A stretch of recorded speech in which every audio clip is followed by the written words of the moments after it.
In today's video, I'm going to teach you how to fix my Samsung phone not vibrating.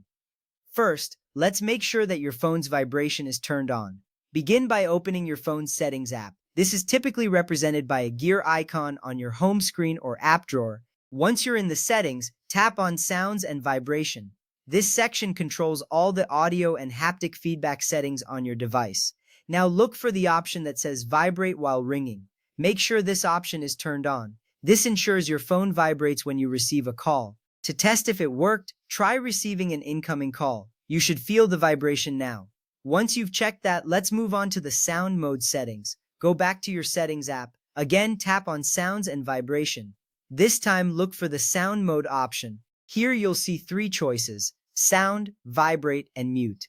Make sure you select either sound or vibrate. Avoid selecting mute, as this will disable all sound and vibration alerts. Keeping your device on sound or vibrate is essential because it ensures you won't miss any calls or notifications. Now let's dive into adjusting the vibration intensity. This step can really make a difference if your phone's vibration is too weak to notice.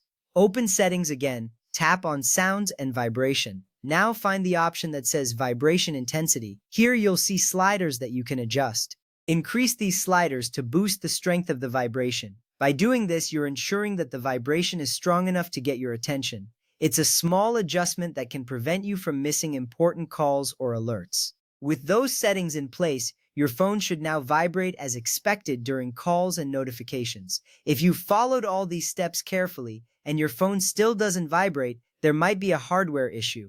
In such cases, it's best to contact Samsung support or visit an authorized service center. Remember, keeping your phone's vibration settings optimized is important. It helps you stay connected without constantly checking your device. Thanks for watching, and I hope this guide helped you fix the vibration issue on your Samsung phone.